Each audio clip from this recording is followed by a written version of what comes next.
have we forgotten how to connect with each other? Do you know how to connect with those around you? And what has changed in your life over the last few years that changes how you connect and how you protect yourself? Here's the reality. One of the greatest challenges in how we connect is that we live so incredibly guarded, and we live guarded because we have to look out for ourselves. Now, please, regardless of your views about the pandemic and COVID and vaccines and all that, I just want to use it as illustrative of what's going on in our lives. Because think about it. For nearly 3 years now, we have lived, and again, whether you agree with it or not, you've been told that everyone around you is out to get you. They could kill you. Now, I'm not trying to be insensitive. I realize that some of us have lost loved ones over the past couple of years. Some of you as a direct result of COVID. So I don't want to be insensitive. What I am saying is we were taught and told by people with, greater academics and greater experience than us that anyone and everyone is carrying the disease and they could give it to you, and then you could not know you have it and give it to someone else. You could take the life of your own grandparents and not even know it, right? And so now we're supposed to live paranoid, protecting ourselves from others, right? Protecting ourselves so that we don't hurt others, and then wearing masks and being isolated and being shut down and living separated to guard ourselves from people around us who are out to get us, whether they know they're out to get us or not. And we shut down the world to protect ourselves. Again, this is not some statement about masks or anything like that. It's just a reality. What does that do in your psyche? What does that do in how you see others? I mean, you cannot raise a generation of people, right, for nearly 3 years where they have to guard themselves for fear that someone else is going to hurt them. You cannot put an entire world on shutdown and then slowly reopen, where some cities were shut down for 2 years and 2.5 years, and not expect those kind of behaviors to embed themselves in how we live, in how we relate, in how we think about ourselves and how we view others. Because you know as well as I do, one of the challenges in even how we relate to each other is, we're becoming great at FaceTime, but not real FaceTime, right? We can spend our time scrolling on social media where we are hyper digitally connected and yet feel deeply disconnected from everyone. We see without truly being seen. We share anything and everything without sharing ourselves. So we live our lives, not just disconnected. No. It's vastly worse than that. I did a message recently on being disconnected and the power of community and going all in community. Then I did a message on being selfless in love. And in this sermon series on FaceTime, I want to talk about what it looks like to live out this selfless love in relationships. What does it mean to go all in love in multiple areas of our lives and relationships? So in this message, I just want to talk for you a moment about how when we live guarded from others, how that can infect and affect our relationships. I mean, think about it. You're connecting, you're in a meeting, even family connections through Zoom or through FaceTime, and you're multitasking. You're doing other things while someone's talking to you and they want your attention. I know I've done it. I've been on Zoom calls for a meeting or a conversation, and I'm literally checking email, or I'm paying attention to something else. I'm watching a score over here, and some of you are like, wait, that's what you were doing? Not to you, to somebody else. I mean, you can get not just disconnected, but you can start to look out for your own needs or your own interests when you should be in relationship. And so what does that do to us? How does that affect how we live? Guarded and posturing. Because here's what it can begin to do. We begin to not even notice the hurt, the pain of others. I recently was on a flight, and the flight attendant, one of the flight attendants was there and came up to where I was seated and is just standing there. And I think he's just staring at me because he's got a mask on, so I can't hear. And I had an earbud in, so I couldn't hear anything. And he's just standing there staring at me for like an awkward amount of time. So finally, I took my earbud out and I was going to ask him, like, can I help you? And as soon as I took my earbud out, he goes, can I get you something? And I was like embarrassed. I said, I'm sorry, I didn't realize you were talking. I couldn't tell that he was talking to me. And so not just that it leads to a disconnect, right? But I couldn't even allow him to meet my needs because I was listening to something else and he was masked.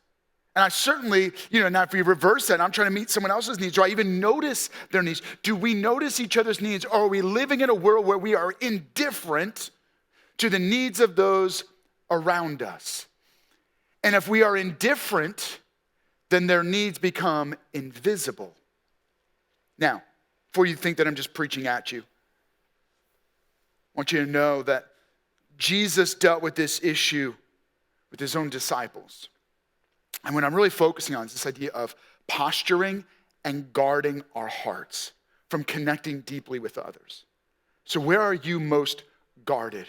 Where you don't let others in, you don't let others close. And because you're guarded, you're not meeting others' needs. In fact, you're not even noticing others' needs. You guys are familiar with, many of you are familiar with the story if you've been around Lifehouse for a little while, but Jesus was on his way. He was leading his closest friends and followers, the disciples, to an upper room where they were going to take the Last Supper, this communion meal together. And on the way, the story goes that the disciples were arguing amongst themselves who was the greatest. And when they get to the upper room, John chapter 13, he captures this moment where it reads this way. John chapter 13, starting in verse 3. Jesus knew that the Father had put all things under his power, that he had come from God and was returning to God. And it's important that John pauses and he says, I want you to know that what Jesus is about to do, he does fully aware that he is God. He came from the Father God and is on his way back to heaven very soon. So he got up from the meal, took off his outer clothing, wrapped a towel around his waist, and after that he poured water into a basin and began to wash his disciples' feet, drying them with the towel that was wrapped around him. What's going on here? Well, on the way they're arguing about who is the greatest among them. When they get to the house where they're going to take the communion meal, they all walk in, and when they walk in, there would be a water basin by the door and a towel. And it's there for this express purpose of foot washing. And the idea would be this, that as you're walking down the roads where there's animals and foot traffic and animals do their business on these dirt roads and cobblestone roads, that eventually the yuck of the world around you is going to get on your feet. And so it was customary, and every time you entered a home, that there was a servant or slave or the youngest child, whoever was lowest on the totem pole, would sit at a stool and wash the feet of every person who came through the door. No one did this. As they came in, no one thought that they were the least. And so they thought, well, I'm just going to go sit down and I'm sure somebody else will wash my feet. And as a result, the needs went unmet because they were indifferent to each other and they saw the other's foot washing. In fact, they didn't see it, right? It was invisible to them. So because they were indifferent, the need was invisible. They postured and they didn't serve. And the key here is that Jesus takes on the role of a servant, the role of the least, in order to wash the disciples' feet. And this changes how we connect with others, changes how we relate to others in a post-pandemic world where we're so used to being guarded. We're so used to posturing. We're looking out for our needs. And as a result, the needs of others is invisible because it's behind closed doors, because it's behind the screen of a computer, because it's through the phone. Because they're masked and we're guarded and we don't even see their tears or their pain So it's invisible and we can become indifferent. So what does Jesus do? It's this challenge that I want to give you to change how you see others. By putting others first, it means you got to be second. Putting others first means you got to be second. Jesus had to be willing to become second in that place. Obviously he's God. He was on his way back to heaven. And it says because he recognized fully who he was willing to take on the role of the servant and wash the disciples' feet. And so he takes off the robe of leadership and puts on the towel of a servant and begins to wash the feet of others. And that sounds right, doesn't it? Putting others first means I've got to be second. So why do we struggle with this so much? Why are we so guarded? Why are we posturing? Well, I think posturing and pride go hand in hand, right? And so what are the symptoms of pride? Because every symptom comes from a sickness. So the symptom of being guarded, the symptom of being indifferent, the symptom of the needs of others being invisible comes from the sickness of pride and posturing, which looks like what? Well, we're entitled. We believe that we deserve to be served rather than to serve. We're not just entitled, but we can expect others to serve us. We're quick to find fault when we're driven by pride and posturing. We can be short-tempered, self-absorbed, self-medicating. And then a final one is people who are driven by pride and posturing. They don't submit to those in authority over them. Now, maybe as I was going through that list, you're like, well, all of those don't fit where I'm at, but do some of them? Which of those jump out the most to you? And maybe that reveals an area in your life where there's pride and posturing. And as a result of pride and posturing, we live guarded, putting ourselves first above others, meeting our needs far before we look for and even notice the needs of others. And so what do we do? Well, Jesus didn't just wash their feet. Jesus took it many steps further. After Jesus washed their feet, it says this, and this is recorded in a parallel passage in the Gospel of Luke, chapter 22, verse 19. So after he washes their feet, after the meal, it says, he took bread and he gave thanks and he broke it. And he gave it to them saying, this is my body given for you. Do this in remembrance of me. In the same way, after the supper, he took the cup saying, this cup is the new covenant in my blood, which is poured out for you. That's Jesus saying. He was willing to take off the robe of leadership and put on the towel of a servant and wash their feet, cleansing their feet of the yuck of the world, of the messiness of the road that got him there. And then he foretold how he would give his body and spill his blood to wash us of the messiness of the world and the way that got us here. Right, Jesus, this is my body broken for you. This is the cup of the new covenant of my blood. What is a covenant? A covenant is a never-ending relationship. So Jesus was foretelling that he was going to give his life as the payment for our sin. Pride is not the root. It's a sickness that produces the symptoms I shared. But at the deeper part, that sickness comes from a spiritual sickness of sin. Sin that separates us from a forever relationship with God. Sin that metastasizes into pride and posturing. Sin that leads to us guarding ourselves and keeping others at a distance. Sin that causes us to be indifferent to others and others to be indifferent to us. Sin that has caused havoc in the world around us. That's right. Everything that's broken in our world, where we would say this is not the way it's meant to be, is rooted in sin. And Jesus came and said, I'm giving my life as the payment for sin, because the end result of sin is that it leads to a forever far from God. And so in judgment, right? And so Jesus came and he says, my body broken for you. As Jesus died on the cross, his body broken, his blood spilled to restore us to a forever relationship with God. So when you and I believe in Jesus by faith, we're forgiven, and Jesus rose from the dead, and he gives us new and forever life. I want you to know that when you believe in Jesus by faith, it's as if he is taking the towel and washing your spirit, washing your soul from the filth of the world that has attached itself to you, from sins that have long defined you. And before you can look out for the needs of others, before you can overcome the sickness of pride and posturing where we guard ourselves and keep others at a distance, we have to begin with the relationship with Jesus. Can I encourage you? Would you pause right now and look, not just looking inward, but looking at your own spiritual life and saying, am I in right relationship with God?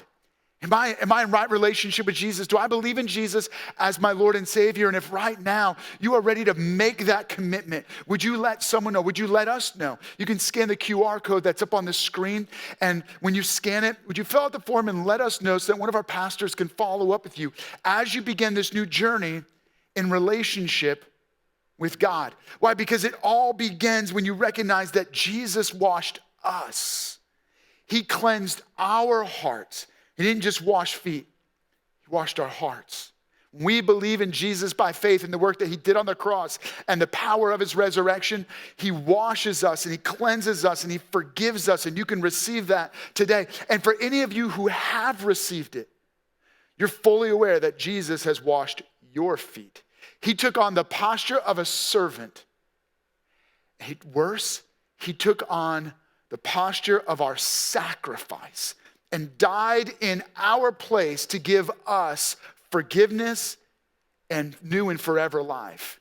Now, when you and I believe in Jesus by faith, please hear me, because this changes everything.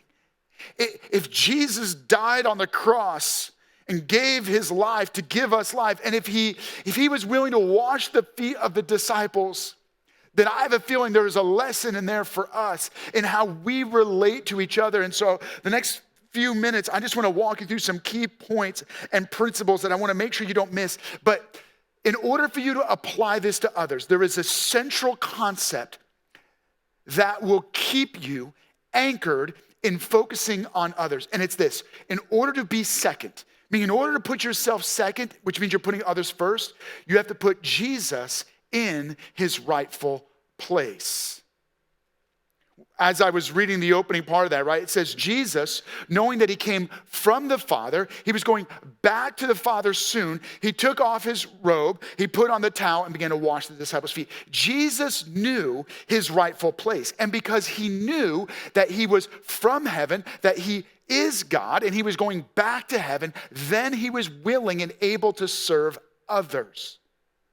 When Jesus is in his rightful place in your heart, meaning you understand who God is and you understand how he sees you, then you can begin to serve others. You can put down your guard. Why? Think about it. You are loved by the God of the universe. God himself was willing to displace himself from his throne in heaven in order to serve you. You are loved. You are precious. You are valued by God. You are valuable in the eyes of eternity. You are valuable in heaven. The Almighty God sees you as worth rescuing. Now, when you begin to recognize your value to God, you don't have to prove it to anybody else. You don't have to prove how important you are. You don't have to try to posture to make yourself known. No, now you can begin to serve others, right? But the only way this happens is when Jesus has his rightful place in your life. Now, you might be thinking, I'm saying, if you're making yourself second, then you got to make Jesus first. Not at all. No, it's good. One of the things I'm going to say is that others are first. So where is Jesus? Jesus is not first place in your life. He is at the center of your life. The rightful place of Jesus in our lives is at the center. He is our everything. He is how I see myself. My identity is found in Jesus. My self-worth is found in Jesus. My purpose is found in Jesus. And so when I begin to recognize Jesus in his rightful place at the center of my life, then I can ask, Is Jesus at the center of my marriage? Is Jesus' love at the center of my parenting? Is Jesus at the center of my friendships? Is Jesus at the center in how I serve or give or love? Is Jesus at the center of my workplace? Is Jesus at the center of our church? Because when Jesus is in his rightful place at the center, then I don't need to posture because I know who I am in Jesus. When Jesus is at the center, he centers me away from pride and selfishness, because I don't need to serve myself. I don't need to look out for myself. I recognize that God already looked out for me. He cares for me. He knows me. He loves me. He values me. And now my sight shifts from trying to prove to others that I am worth loving, from trying to posture in order to make myself feel important or look important to others, because I need to be recognized now because Jesus is in his rightful place in my life. My life is centered on Jesus. I can lay ego and pride and posturing aside. And I can begin to be second. Now let's jump back into the story. John chapter 13, verse 12 and verse 14. It says, when he had finished washing their feet, he put on his clothes and returned to his place. He begins to speak to them and he says, now that I, your Lord and teacher, have washed your feet, you also should wash one another's feet. Now, I was trying to think about kind of a modern context. Because, we don't do foot washing. And quite frankly, I've been in environments where they wash people's feet. And, I think there could be a powerful message in it. But to be honest, it's not a part of our daily custom. I mean, in this context, remember, they're walking, wearing sandals, and filth, nasty filth gets on their feet. So every home you went into, someone was going to wash your feet or you were washing someone's feet. At some point or another, most people, when they were younger, had to wash someone else's feet. It was a normal part of culture. So Jesus is taking one of the most normal parts of culture, daily activities, and integrating it by saying, you all see me as the greatest, I'm willing to become the least. I'm first, I'm willing to become last. I'm your master, I'm willing to be your servant. And so he's turning things upside down. And that's the message of the gospel. When Jesus is in his rightful place in your life and your life is centered on Jesus, he is saying, now this is what I did for you. I want you to do it for others. So what is that? I would parallel it to like picking up trash. You're walking into your workplace and there's trash on the floor. Oh, that's for someone who cleans up the trash? What's their posture? What's their position in the workplace? Many workplaces, they look down on those people. I'm not saying they insult them, but, certainly they're not the highest on the totem pole. So the question would be, am I willing to stoop to pick up the trash? Whether anybody sees me or not. Am I willing to pick up the trash in my workplace, in my home, for my family? Am I willing to pick up the trash in that friendship?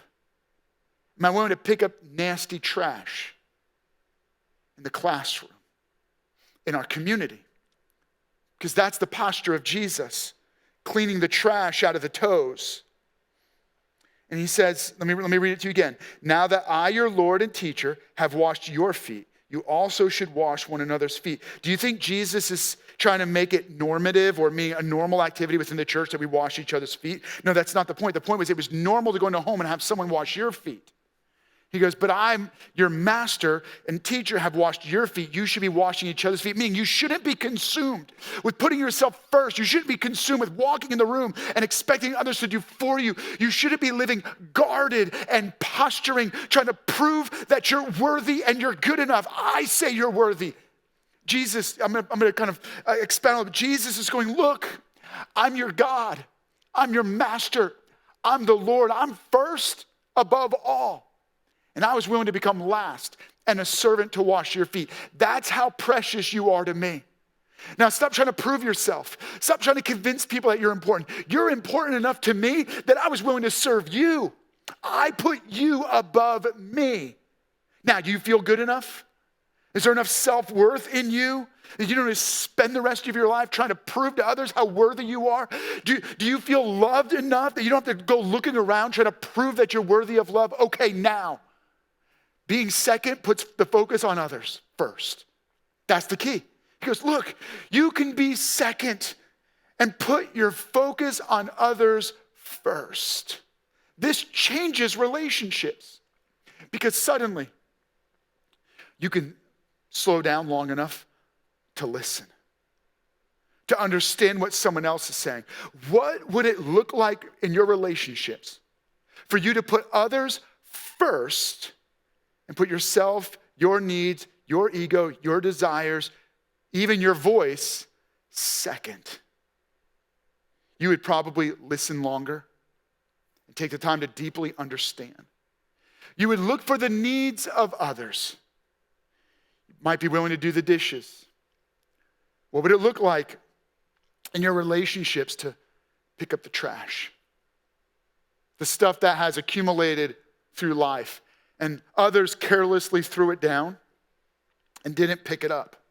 What would it look like for you in your marriage to pause and you pick up the trash? You know what it might sound like? Sweetheart, I'm sorry. Rather than holding your ground and expecting someone else to say they're sorry first. I know this.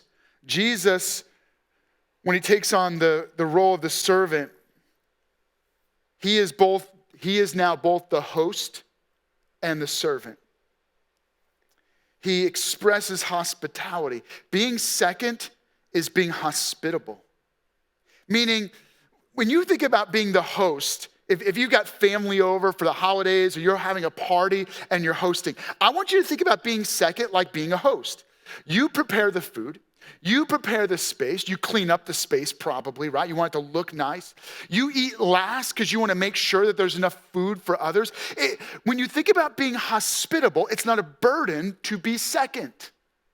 So choose in your relationships to take on the role of a host. Second. Saying, I'm here to serve. I'm willing to prepare the meal. I'm willing to clean up around here. I'm willing to eat last because I want to make sure all of my guests, all those that I'm here to serve, eat first. I'm willing to eat less to make sure there's enough for others, right? That's what it means to take on the role of a second, to be second. Jesus said, I have set you an example that you should do as I have done for you. You know the last most powerful thing about putting others first is? It shows off Jesus. Putting others first means making Jesus known. You're making much of Jesus. Why? Because this is something no one around you can mimic. I mean, the world around us is incapable of true and authentic humility because even when they're serving, they're posturing. Their humility is false pride. Oh, I'm nothing. Oh, I'm a nobody. Oh, I don't really know. Meanwhile, yes, you do.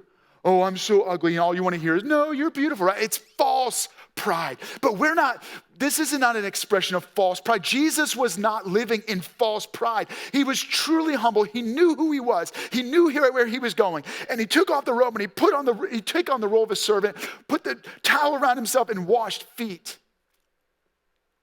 And when we begin to serve, when we stop posturing and take on the role of humility, because Jesus is in his rightful place in our heart, then we're not trying to make ourselves known. We're making Jesus known. Because we have something no one else in the world around us has. We have the capacity to live selflessly because we're willing to be second to help others be first in our lives. Right, we're putting others first. We care for others. We're looking out for others. We're paying attention to the needs of others. We're listening for their hurts, their cries, and giving them the attention they need. Can you hear me? As you begin to live out the life of Jesus, and as we get further and further removed from the tragedies and the crisis and the shutdowns of the pandemic, let us not go back to what we were before, but let us take on a new way of connecting with each other, where we are putting Jesus in his rightful place at the center of our lives, where we put ourselves second, not in false humility or in groveling, but truly making ourselves second so that we can put others first. This could radically change your life. It could change your relationships. It could heal your home. It could restore a marriage. It could transform a friendship. Can I encourage you? Would you take a few moments? I want to pray with you. But more than that, I hope that you would still your heart and allow God's Spirit to speak to you. Would you do that right now in this moment as I pray? And then as we go into this song, would you just still your heart and prepare your spirit? Allow God's Spirit to speak to you about the areas of your heart that you need to put down your guard, stop posturing, and start serving. We have a prayer team available, individuals who would love to pray with you. Would you, if something struck your heart as I was speaking, you need someone to pray with you, we have a prayer team that would love to serve you. We believe in miracles in this place. We believe that God can change lives. We believe that God can do the impossible in your life. Feel free to ask someone to pray with you. Our prayer team would love to pray with you. Now, let me take a moment and pray over us. Jesus, thank you.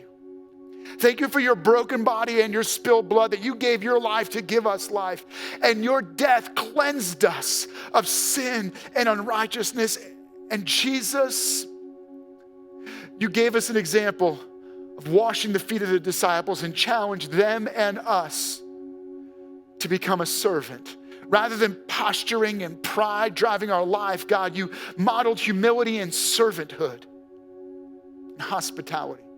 So God, open our eyes to see in our hearts the areas where we are driven by pride and posturing, where we are driving so hard to put ourselves first that we don't see others. We're living so guarded that we don't notice the needs of others.